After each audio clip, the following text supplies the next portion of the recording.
ಪೂಜ್ಯ ಸ್ವಾಮಿ ಶ್ರೀ ಸರ್ವಪ್ರಿಯಾನಂದಜಿ ಮಹಾರಾಜ್ ಅವರಿಗೆ ವೇದಿಕೆಗೆ ಆದರದ ಸ್ವಾಗತ.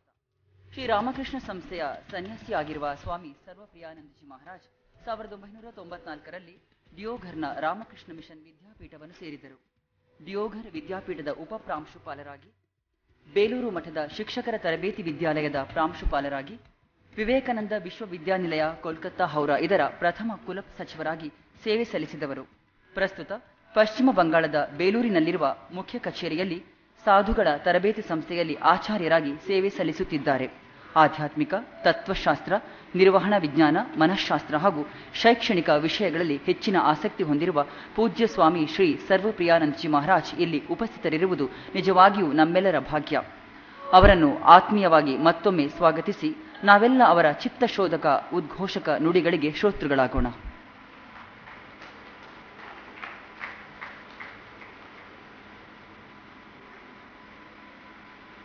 ಓಂ ನಮಃ ಶ್ರೀ ಯತಿರಾಜಾಯ ವಿವೇಕಾನಂದ ಸೂರೈ ಸಚ್ಚಿತ್ ಸುಖ ಸ್ವರೂಪಾಯ ಸ್ವಾಮಿ ನೇತಾಪಹಾರಿಣಿ.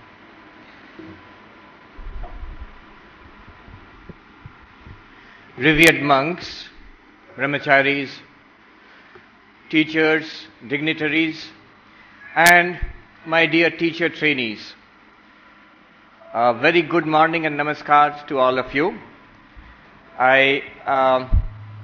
It's a privilege for me, and I feel proud to be here this morning with all of you, the teacher trainees who have come from different teacher training colleges, B.Ed colleges, from different parts of Karnataka. As you just heard, just now, he was reading out a little bit about me. I've been teaching for the last 20 years. I have been teaching. For the first 5 years, after becoming a monk, for the first 5 years, I was teaching little children in the Vidyapit Deoghar. And then I was asked to do a B.Ed degree. Just like you, I was also a B.Ed trainee. And then after that, I became the principal of a B.Ed college. So I was teaching teachers. First I taught students, then I was teaching teachers, and I became principal of a teachers training college. Now I am teaching monks. Those who are going to be sannyasis, they have a 2-year training period. So we have a training institution for those who are going to be sannyasis, novices. So I am teaching them. Last 20 years I have been teaching, and obviously the philosophy of education is something that I am interested in. And you all are studying the philosophy of education also. It is one of your papers in the B.Ed syllabus. When you study the philosophy of education of any great educational thinker, you normally ask 5 questions. If you want to know the philosophy of education of any great thinker, you ask 5 questions. What are those questions? First of all, what is the aim or purpose of education? So you ask that person, you interrogate the books written by that person, maybe Mahatma Gandhi, or maybe Bertrand Russell, or Rousseau, or Froebel, or anybody. What is the aim of education? And a lot of answers you will get. Some will say the aim of education is transmission of culture. Some will say the aim of education is enabling a person to function in society. Some will say character building is the aim of education, and so on. So the aim of education, that's number 1. Number 2 is, what is to be taught? The syllabus. According to that educational thinker, what should be taught to students? What are the items to be taught to the students? And from different educational thinkers, you will get different ideas. You ask Mahatma Gandhi, you all must be reading Basic Education, Bunyadi Siksha.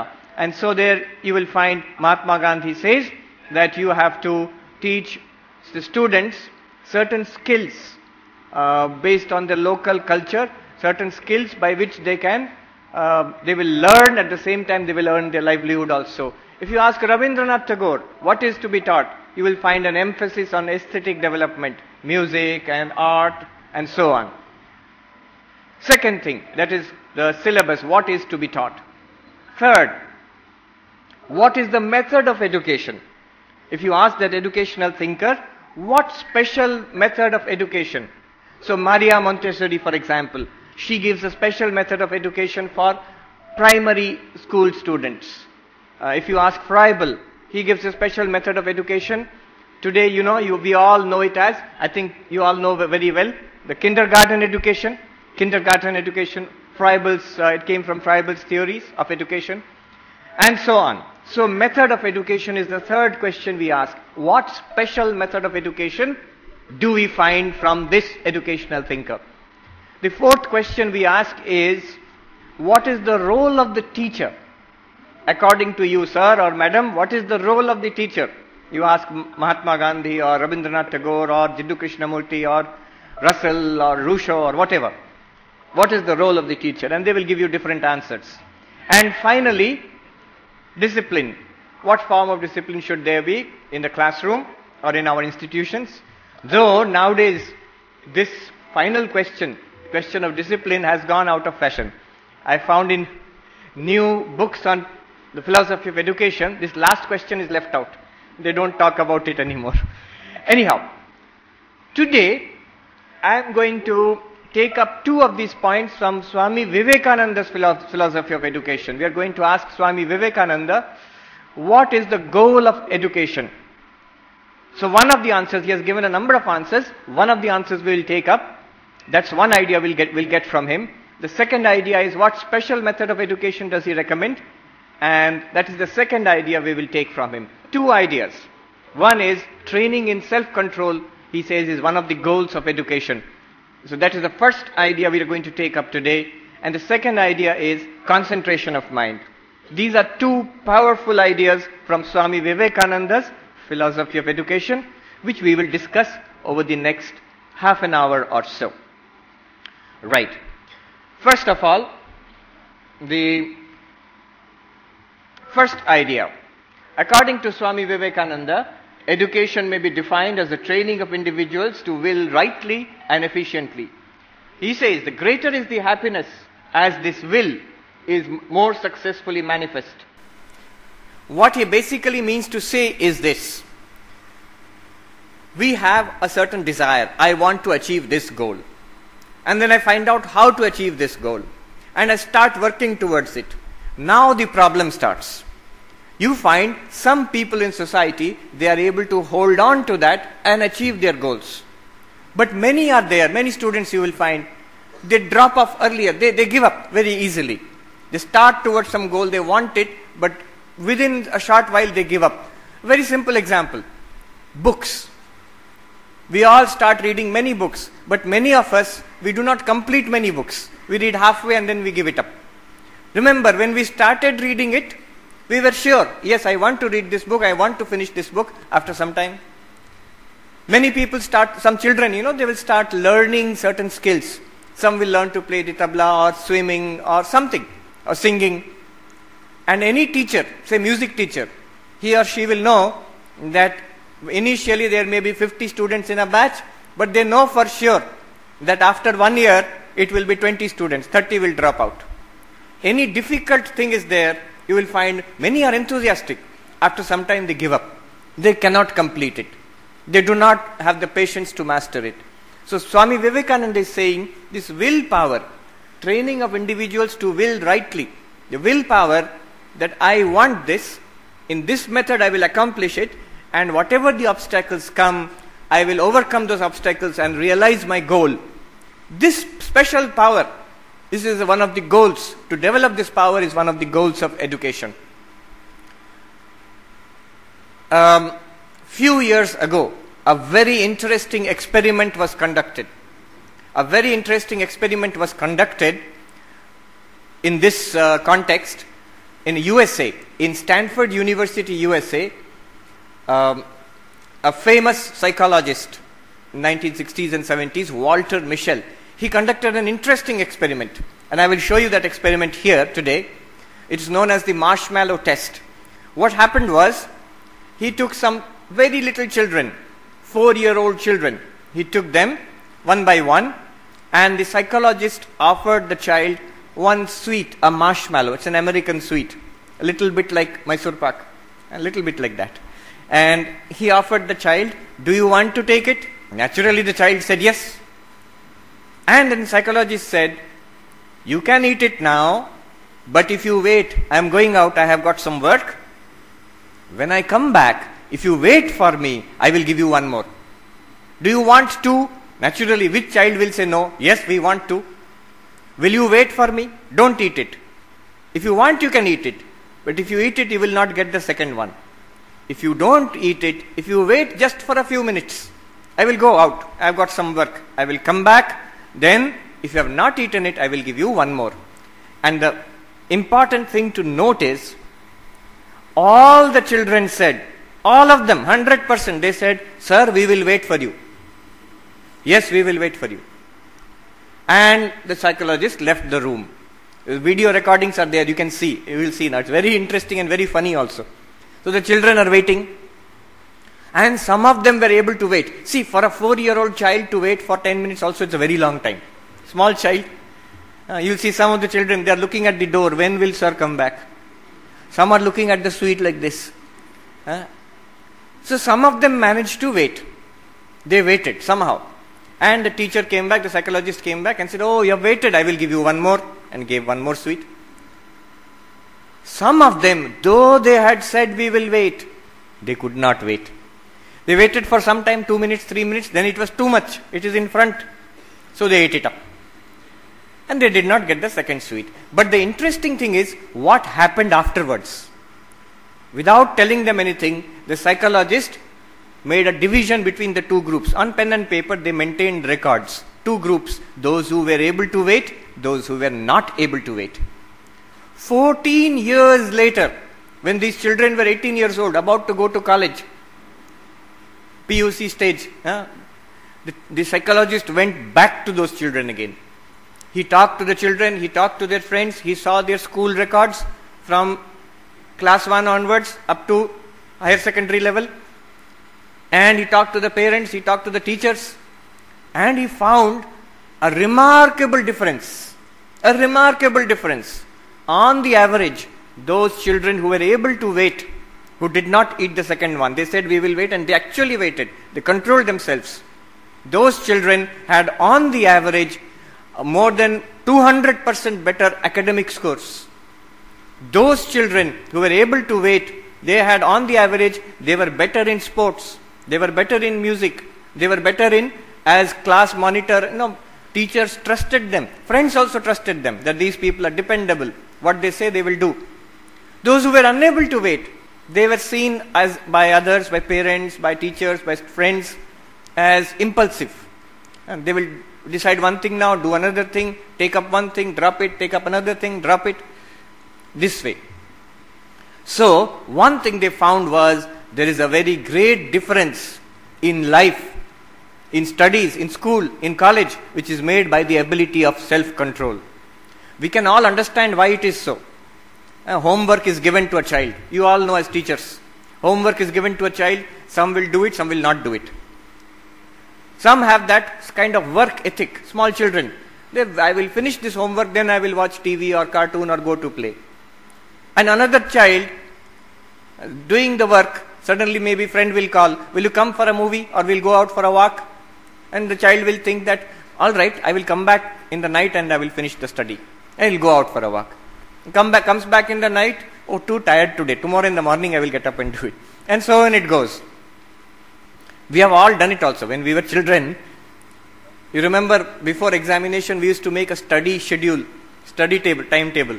10 hours a day, 12 hours a day we will study like this. And the timetable was very sophisticated, very detailed.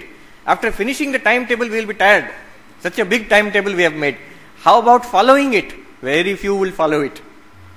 So this difference, which makes a big difference not in school only, not only in college or university, but I am sure it will make a big difference in life later on, in career and at home also.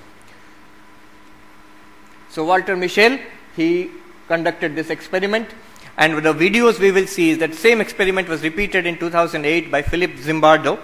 He is a well-known psychologist. In fact, his textbook, Psychology and Life, is a textbook written by Philip Zimbardo, which many psychology departments use all over the world. Can we have the video now? This video which you will see now, just pause it for a second. This video is actually taken from YouTube. Professor Philip Zimbardo gave a talk in Google headquarters. So Google Talks, if you go to Google or YouTube and you search Zimbardo or marshmallow experiment, you will get this. I have taken just a few minutes out, but it's a long lecture given by Professor Philip Zimbardo. At the beginning, you will see the psychologist does a small little question to the children, because the children are very intelligent. So they want to know what sir is going to ask. So they'll something like this puppet is there, white puppet and brown puppet, which one is the shy puppet? And the child will say anything and the psychologist will say, correct answer, I will give you a prize. So the child is actually, attention is diverted. The next thing which comes, the sweet which is given, that is the real experiment, but the child should think that experiment is over. Then it will relax and give a genuine answer. Let's have the video. So it's a study done at Stanford by Walter Mischel with 4-year-olds. I'm going to have a seat here. Okay. Sit right up. Okay. Now, I'm going to play a game with you, and I would like you to point to which one is the correct answer. Which one is happy most of the time, the shy one or the not shy one?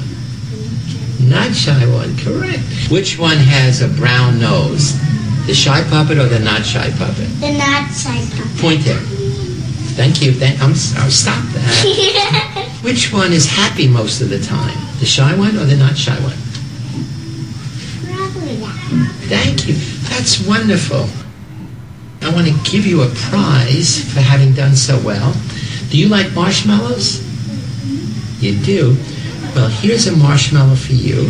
You can eat it now, but if you wait until I come back, you can have 2 of them. So you can eat this now, but I'm going to go outside for a minute. When I come back, you can have 2 marshmallows if you wait. Okay, I'll wait. Do you think you could wait? Okay, we'll see. I'll be back in a minute. See.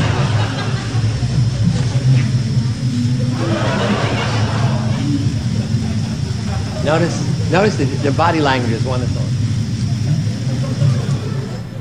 She's looking at the door. Totally looks away the whole time.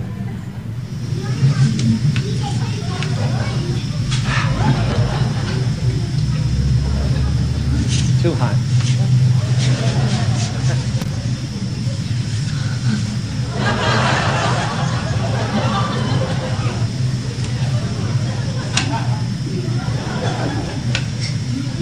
Little distraction.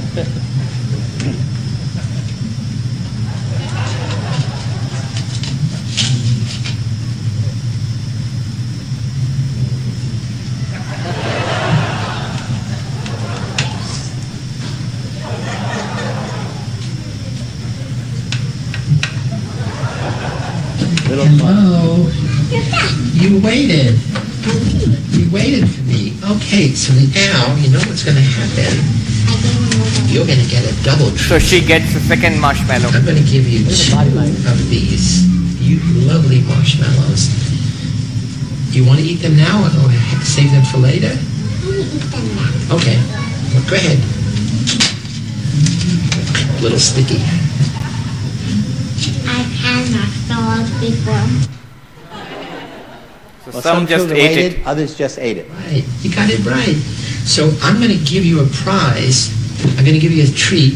The treat is a delicious marshmallow. But if you wait, I have to go check my car. When I come back, if you wait, you can have 2 of them. You can have 1 now, or when I come back, you can have 2. Okay? Okay.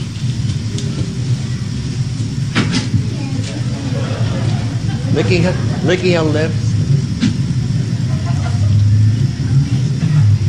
Just temptation. Just capital T. Sorry.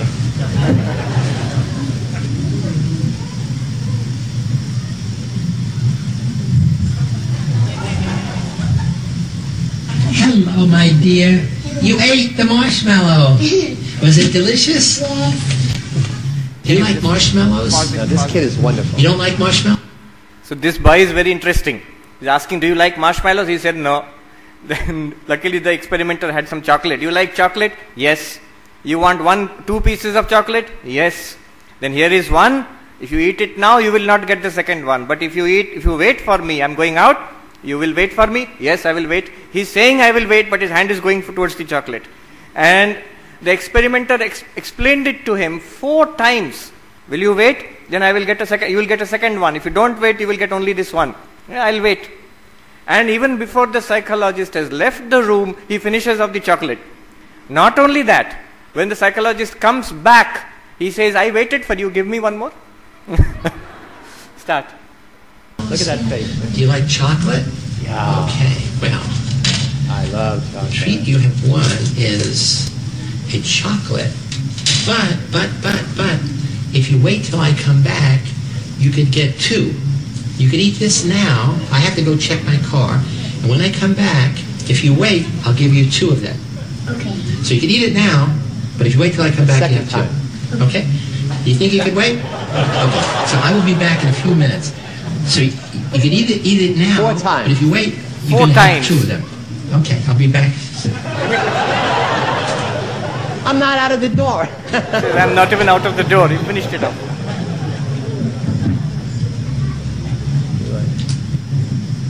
I love your little skull and crossbones. Like total boy. And he's just enjoying it, minding his own business, eating away.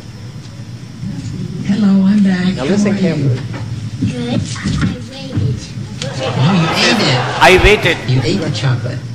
He's very surprised. Why he's not getting another one? So clearly, he did not understand a very important connection between if-then. He didn't make the causal link that what he heard was, you can eat 1 now.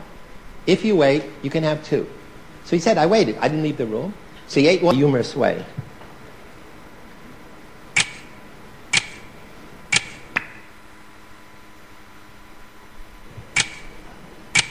So he repeats a little bit of it. You may already be familiar with the famous marshmallow study conducted by my colleague, psychologist Walter Mischel, in which a group of 4-year-olds were given 1 marshmallow and told they were allowed to eat it immediately. They were told that if they could wait to eat the marshmallow after being left alone with it for a while, then they would be given an extra marshmallow to eat. Most eat the marshmallow as soon as they are left alone with it, but some other children are able to resist temptation. Those children who ate the marshmallow right away are considered to be oriented toward the present, while those who resisted temptation have an orientation toward the future. When the children were interviewed years later as 18-year-olds, there were amazing differences between the children who were able to delay gratification and those children who couldn't resist the immediate temptation. Scored 250 points higher on the SAT, overreacts to frustration, works well under pressure, indecisive, self-reliant and confident, prone to jealousy and envy. The marshmallow experiment is a classic study of how a presentation. So that was the experiment. Could we have this light? Yeah. Now that experiment shows that the ability to delay gratification. I can have something right now. Maybe I can go and see a movie, or I can browse on the internet or gossip with my friends, or I can finish my assignment from the school or college. Then I will get something. If you can make a sacrifice at present, you are likely to get much more in the future. And this is the basis of any kind of higher activity. You have some self-control, some sacrifice at present. You work towards a higher goal and you will get much more. It's not nothing to do with spirituality as such. It's a basic understanding of the laws of causality. Cause and effect. If I put in so much work now, I will get much more result later on. You are all teachers, or you are going to be teachers. You will all see in the classroom students. Large number of students will be like this, impulsive. Unless you force them to do something, they will be unable to complete their assignments or work at it. They have got so many distractions, especially these days. Cartoons and internet and friends and gossiping and so on. And there are some who are self-motivated. They are somehow, maybe because of genetic reasons or parental, the environment they get at school or at home, they are able to pursue their goals, their higher aims, make a sacrifice now and get something more in future. Now, this ability to delay gratification This is one of the main components of what is now known as emotional intelligence, EQ. We are talking about EQ these days. One of the central components of EQ is this ability to delay gratification. It's a necessary component of success in life. It may be worldly life, in academic sphere, in business, at home. It may be in spiritual life also. The interesting thing is that, you see, those children who did not have that ability to postpone gratification at the age of 4, 14 years of education did not improve that ability. Have you noticed one thing? That at 4 years old, their ability was at this level. Some of their friends could do better. But those who could not do so well, 14 years later also, you find at the age of 18, same problem. And they have been doing worse and worse in school and high school year after year. Which means our education system, remember, these are from very privileged families. All these children were from the staff members of Stanford University in USA. So, our education system, whether in USA or India or anywhere, it does not train people in this ability to delay gratification, in self-control. Though the experiment shows self-control is an essential feature of success in life. I am stating it again. All parents, teachers, we all want that students should succeed in life. Correct? We all want it. And this experiment shows one of the main factors for success is the ability of self-regulation, self-control. And yet, our education system is not designed to improve self-control. Some children have it. By nature, you saw some children at the age of 4, they have got it. More than average. But many do not have it. And this can be improved. Swami Vivekananda says, this is education. To train children with the ability to will efficiently and rightly. Rightly, this is the goal, this I should do, I am supposed to do this, I agree also I want to achieve this goal. Now how can I achieve this goal? How can I regulate my life so that I will achieve this goal? That is called self-regulation or self-control. And according to Swami Vivekananda, this is one of the goals of education. Training a person how to will rightly and efficiently. So this is one idea I've got from Swami Vivekananda which I wanted to share with you. Very important part of education. Next, the second idea. The second idea is from the method of education. One of the Swami Vivekananda's contributions to this sphere is he has stressed the importance of concentration. He goes so far as to say, to me the very essence of concentration is, the essence of education is concentration of mind, not the collecting of facts. He says, the difference between an ordinary person and a great person lies in the degree of concentration. Now we shall try to understand this. Swami Vivekananda himself, his powers of concentration are very well known. Those who have read the life of Swami Vivekananda, you have got many interesting stories. For example, in Belur where he used to stay towards the end of his life, one day he was in his room and his disciple Sharat Chandra, he came into Swami Vivekananda's room and he found Swami Vivekananda is reading an Encyclopedia Britannica. Encyclopedia Britannica. And Sharat Chandra says, he saw so many big volumes, thick volumes on the bookshelf. And he said, Swamiji, it's impossible for a human being to finish all these big fat books in one life. Actually, these days if you tell children about Encyclopedia Britannica, they will not be so impressed. Because for them Encyclopedia Britannica means one DVD. It will come in one DVD. But in those days, so many thick books, big shelf full of this encyclopedia. Swami Vivekananda said, what are you saying? I have already finished 9 volumes. I am reading the 10th volume. You can ask me any question from these 9 volumes. And Sharat Chandra did that. He picked out the volumes at random, opened the pages arbitrarily and asked questions. And Swami Vivekananda, to his amazement, Swami Vivekananda replied to all of those questions. And often, Sharat Chandra records in his diary, often in the same language down to the comma and the full stop. And he was amazed. He asked Swami Vivekananda, how is this possible? And Swamiji said, with concentration and purity of mind, it is possible for everybody. Anybody can do this.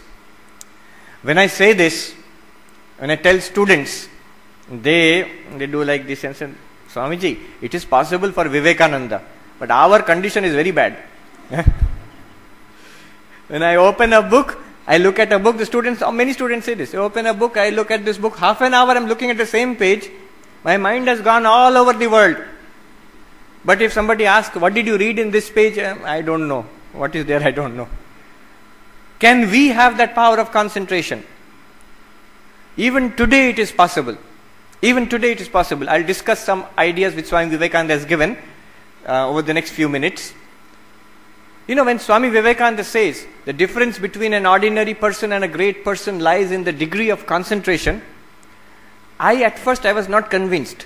Ordinary person and a great person, so many differences are there. Why only concentration? Why only the degree of concentration? But Swami Vivekananda said this, and I realized this one day, many years ago, about 16, 17 years ago. I was a brahmachari like them in our training center in Belur Mutt. Another person, another monk was there. He's a brilliant student. He was All India second in the IIT joint entrance examinations. And then he did his computer science in IIT Kanpur. He was the topper there. Very brilliant student. Now one day I saw the secret of his success in different spheres. He was sitting and reading a book, this monk I'm talking about. I passed in front of him. I asked him, what are you reading? He's sitting there on the bed, his leg is stretched out in front. He's sitting and reading a book. What are you reading? I'm standing in front of him and asking. He cannot see me, he cannot hear me. I put out my hand and caught hold of the big toe of his foot and I shook it. What are you reading? You will not believe it. I am touching a person's body. He cannot feel it. He cannot feel it. He's reading. It's only when I went close and I lifted the book to see the title, he got a shock. Now that is concentration. That day I understood. The secret of his success is concentration. The ability to concentrate. Now he has got it by, I don't know how he has got it. He did not develop it by any particular means, but he has got it. And that is the secret of his success. Another monk I saw. Last year you may have read in the newspapers, one monk, he got the highest science award, I think maybe the first monk to get a science award from the government of India. Shanti Swarup Bhatnagar Award in mathematics. He is a monk in our university in Ramakrishna mission. That Swamiji, one day I saw how much concentration he has got. One day in the morning I went to that university at 7 o'clock. And this Swami is very tall. He is walking by, he is saying, I am going to sleep now. So I asked, 7 o'clock you are in the morning, you are going to sleep, what happened? The story was that the day before, in the evening, he was working with the PhD student, guiding that PhD student. And 7 o'clock or 8 o'clock, the PhD student, he said, Swami, I am going home. Tomorrow I will come back and we will work. So he went home. But this Swami, he went on working. 8 o'clock, 9 o'clock, 10 o'clock, forgot to eat. 11 o'clock, 12 o'clock, forgot to sleep. 1 o'clock, 2 o'clock, 3 o'clock, 4, working. 4 o'clock, 5 o'clock, 6 o'clock, 7 o'clock, he got up and is going to sleep. Now I asked him the question, which will be in your mind, in my mind also same question was there. I said, why didn't you stop working, eat and sleep? And we would have thought, let me eat and sleep now. Tomorrow again I will start working. Why not? Why didn't you do that? And listen to his answer. He's very tall, so he's looking down at me as if I am mad. He's looking at me and he said, but I can't sleep. But I can't sleep. Why didn't you go to sleep? I can't sleep. Until I finish that work, I cannot sleep. Now you see, this is concentration. The ability to focus and hold on to something. Few years back, I went to IIT Kanpur. Best IIT, some people say. Indian Institute of Technology Kanpur. Most brilliant students are there in our country. And you know what I found? Not one person, not Swami Vivekananda or one monk, but the entire campus, thousands of students. One thing I will tell you. We talk about work culture of corporation. Look at the work culture of students. I went to their library on Sunday. Library is open 24 hours a day, 7 days a week, always. I went to the library on Sunday morning, 7:30, 8 o'clock. I was staying in the campus there. At 8 o'clock, I saw some boys and girls, they came to study in the library. I went out for some work. I had lunch. I came back in the afternoon. 3 o'clock. I saw the same boys and girls sitting there in the same place and studying. And I liked it so much, I told one of the PhD students there, I like it. These boys and girls, they are studying for 8-9 hours at a stretch. So much focus, concentration is there. And that student, he smiled and he said, Swamiji, this is nothing. If you come before examinations on Sunday, you will find 8 o'clock, the library will be full, hundreds and hundreds of students. And they will study. Afternoon, they may go downstairs in the cafeteria, they may take one sandwich or something, again come back. They will not go back to the hostel. Throughout the afternoon, they will study. Throughout the evening, they will study. Not going back to hostel for food also, not going back to hostel for sleeping also. Throughout the night, they will study. Hundreds of students. Next day in the morning, they will get up. Here in this library, bathrooms itself, they will wash their face. Bicycle is there. Nobody has got scooters or motorcycles there. So no sound should be there. Huge campus. More than 10,000 students. No sound. They will go to their examination hall after having studied 24 hours without a break. So not one student, not two students. 700, 800 students there. Now, I went to another engineering college, a private engineering college. Boys and girls were there. I was talking to them and I told them, do you know the difference between IIT, Kanpur and any brilliant those students, top institution and your group? They said, no, Swamiji, they are more intelligent. Not more intelligent. No, they are better teachers. Not better teachers. I was there, I've seen. More facilities they have got. Not better facilities. I've seen your facilities. Let me tell you the difference. The difference is this much only. I went to your library just now. I told those boys and girls. I went to your library just now, 5 o'clock.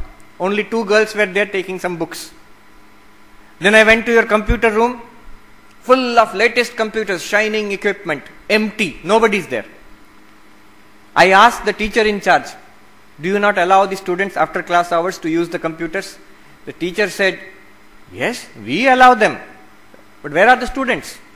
Oh, sab ghumne chala gaya. They've all gone out to, they have gone out partying, maybe movies or friends. They've gone out for a trip somewhere. They don't come. I said, this is the difference. Not intelligence. Not so much. Not better teachers. Not better facilities. The concentration those boys and girls have got. Not 1 or 2. All of them. They are focusing on something and holding on to that. Now the question is, how can we improve our concentration? Swami Vivekananda also has given certain ideas. These are 2 books. You can just write down the names. I don't have time to go into the details, but very interesting books on this new studies in psychology, in the psychology of concentration. RAPT, R-A-P-T, RAPT, you can Google it. R-A-P-T, RAPT. Attention and the Focused Life. That is the name of the book. And this book is especially very, very important and very significant. It's called Flow, F-L-O-W. F-L-O-W, Flow. You can just check it out on Amazon. And this book is available everywhere in good bookshops. I will not tell you the name of the author. Here is the name of the author. It's such a big name. You can see here. If you can actually memorize it, then your concentration is good actually. You pronounce it Mihai Csikszentmihalyi. Anyhow, these are 2 important books. But, okay, I will not go into all this now. We are running out of time. Basic idea is this. Concentration depends on how much you focus and what you focus on. Swami Vivekananda, he gave us this secret. Swami Vivekananda said, what is the secret of concentration? When I say this, sometimes students say, oh, is Swami, he will tell us to meditate now. No meditation. If you do not have good concentration, you cannot have meditation also. So, what is the secret of concentration? Swami Vivekananda says, pay the fullest possible attention to whatever you are doing. Look at these words. Cultivate the habit of paying full attention to whatever you are doing. Whatever you are doing. You are studying, pay as much attention as you can. You are walking down the road, pay full attention. You are playing, you pay full attention. You are gossiping with your friend, pay full attention. Now somebody asks, why should I, if I am studying, of course I have to pay full attention. But if I am gossiping with my friend or watching a movie, why do I have to pay full attention? The reason, Swami Vivekananda says, remember, you have got only one mind. Remember, it is the same mind. One of our senior Swamis explains it this way.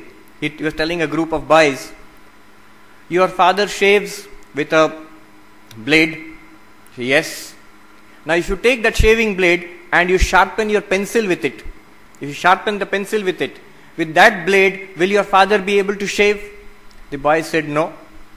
Why not? Because the blade has become blunt, it has lost its edge. It has lost its edge, it's not sharp. Exactly the same thing with our minds. Throughout the day, if you let the mind run free, you tell the students that how does the day begin? When will I get up? When I feel like it. After getting up, what will I do? Let's see, I might watch a cartoon. Then, what will you do? Might go to school. If I don't feel like, I will bunk it. Especially college, it's easier to bunk classes. So, and then I might go out for a movie, or I will surf the internet or something like that, or talk to my friends on the mobile and so on and so forth. At 10 o'clock in the night, oh, examination is there, I should study. What is there? Mathematics or physics. At 10 o'clock when you open the mathematics book and say, now you study, your mind will say, I won't study. Why not? Throughout the day I am enjoying myself.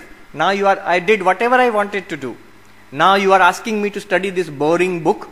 Why should I study? I will not study. If you force yourself, you will feel sleepy.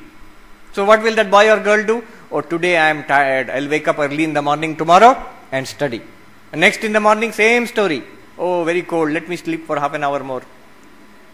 So it is the same mind. If you make it a habit of paying attention to whatever you are doing, make it a habit of paying attention to whatever you are doing. Simplest task also. That Swami I told you about, IIT topper. I have seen him cleaning the room. Very boring task. Many children don't do it these days. Cleaning the room. For more than 1.5 hours, he'll clean it. Not a speck of dust you will find on the window or railings or anywhere. Touch you will not find. Now see, a boring task he is doing, but his habit is to do whatever he is doing with full concentration. He has made it a habit. So this is the technique. Remember, it is the same mind. I remember when I was a little boy, my father had got this big fat book on Lord Mountbatten. You know, the last Viceroy of India, Lord Mountbatten. And there was a picture of Lord Mountbatten. It was a difficult book. I could not understand everything, but I was a small boy. But I saw the pictures. And one picture intrigued me. The picture was Lord Mountbatten is pouring tea into a saucer. Cup of tea is pouring into a saucer. And it's written there. And I thought, what is there so great about it? He's pouring tea into a saucer. Big full page photo. But below it, it was written, below the picture it was written, the Lord Mountbatten pours tea with his characteristic concentration. Lord Mountbatten pours tea with his characteristic concentration. That struck my mind, that here is a person who does everything with full concentration. All great people, you will see this unique quality of concentration, whether Mahatma Gandhi or anybody. Tremendous quality of concentration. What they do at that moment, they forget the world. I have seen, you will all remember in the Gandhi film, where Gandhi and Nehru and Patel and others are discussing some very important affair of the freedom struggle, and a little girl comes with her pet goat. Do you remember that scene? And says the goat is hurt. And Gandhi forgets all these great leaders and political things and is treating that goat, putting some bandage around the leg of that goat or something like that, with full concentration. And Nehru and others are smiling to see that. But you see, that is the characteristic of great people. Tremendous concentration of on what they do. Pay the fullest possible attention. This is something that we can teach children in our classroom to do. Cultivate the habit of concentration. Not everybody will get the concentration of Swami Vivekananda. Not everybody will be IIT topper. But all of us, whatever our level of concentration, we can definitely improve. We can make significant improvement in our level of concentration. And also the first one, the importance of self-control. If you show children that self-control, self-regulation is deeply connected to your success in life, then they will feel the importance of self-regulation, setting a goal, pursuing it till it is achieved. These are the two ideas I wanted to convey. I have also run out of time. Thank you very much. Namaskar.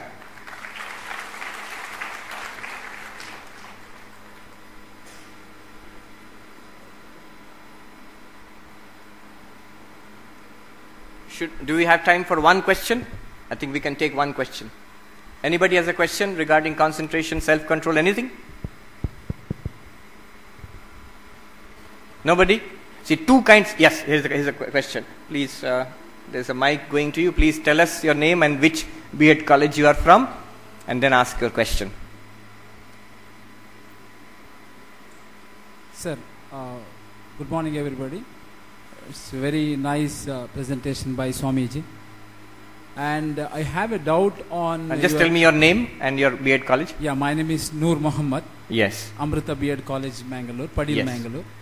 One thing in the beginning of your presentation, sir, you said the concentration and the, what you said? Self-control. Yeah, self-control. That will lead to a happiness in the future. That future, sometimes I feel that it's a bit of pessimism is there. So the concentration or whatever we do, as management teaches us, the result should be bit faster than what the presentation has made. And if it is prolonged to a very long future thing, it will not give satisfaction to the self, or it will not be beneficial to the society or where we are working. So this concentration and self-control should get us the desired result in a faster phase, I feel. If I understand your question, the question may be like this, if I keep postponing my happiness, that in the future I will get happiness and now I have to suffer, then this idea will come. But that is not true. What happens is, if I have, yes, there's a humming song.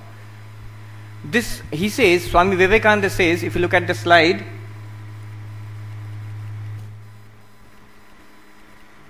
he says that the greater is the happiness as this will is more successfully manifest.